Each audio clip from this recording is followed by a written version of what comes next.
Ayan guys, ito nga pala yung G-Tour EV ice cream electric vehicle. So yan. Una na nakikita ko lang to, dinadrive nila nila Kramer, nila Cheska, tapos yung asawa ni Katunying, meron din sila niyan nakapanood ko sa YouTube. So yung wife ko, pinakita niya sa akin yan. Sabi niya, try natin mag electric vehicle. So eto, meron na kami. Ang kulay niya is blueberry. And tapos pinapin ko na rin yung nakakuha ko. Yan. Pagandaan dito, hindi mo na kailangan paggas, diba? So ayun siya, maliit lang siya, cute.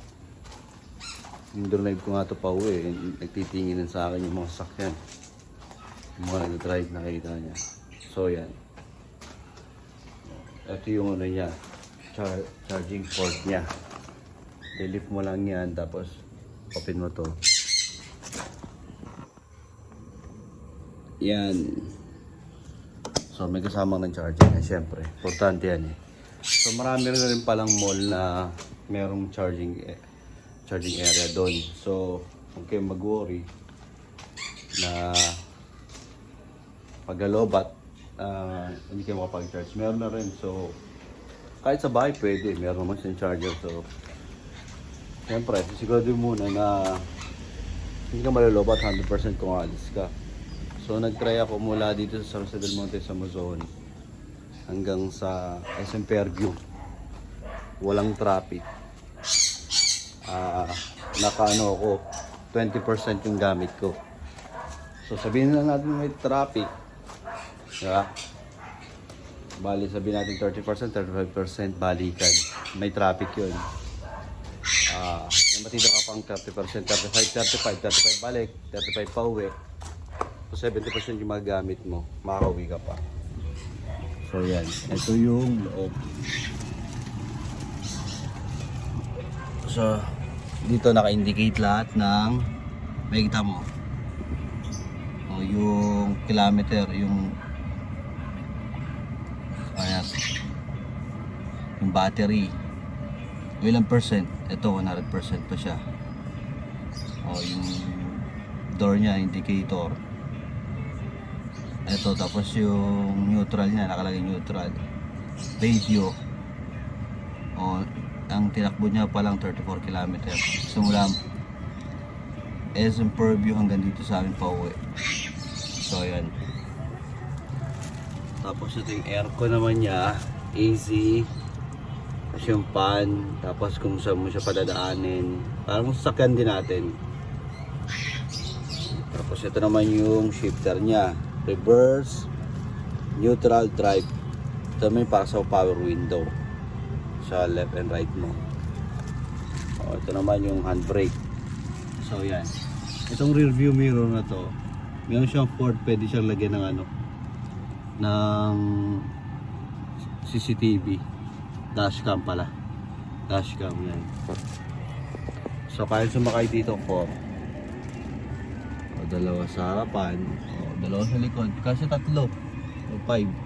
Pero mas maganda po kasi nga pag mas maganda, hindi siya masyadong kukonsumo ng kuryente, siyempre, 'di ba? The more na bumibigay, mas nag-exert ng effort, 'di ba?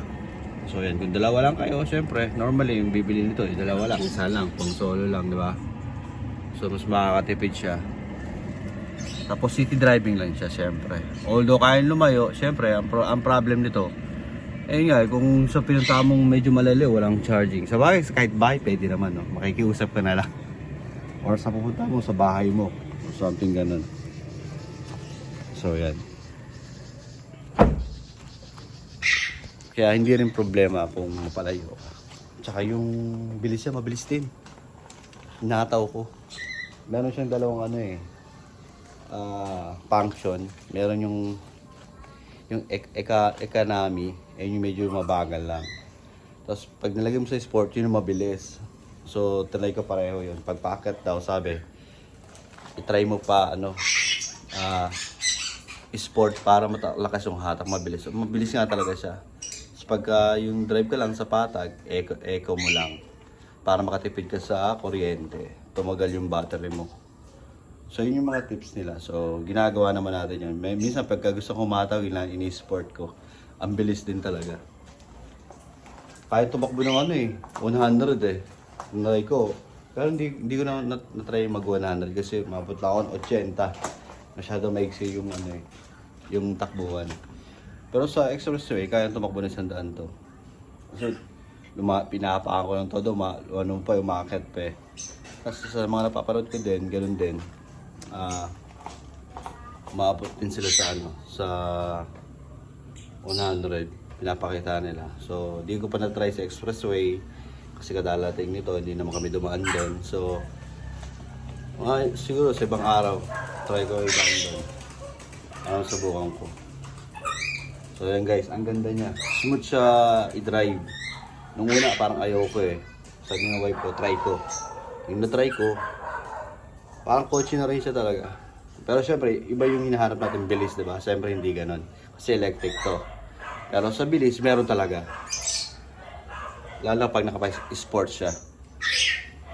Kasi yung echo niya, medyo sakto lang yung andar. Pero pag nilagay mo sa sport, yun, mabilis siya. So yan. Ang ganda niya. Okay guys, thank you.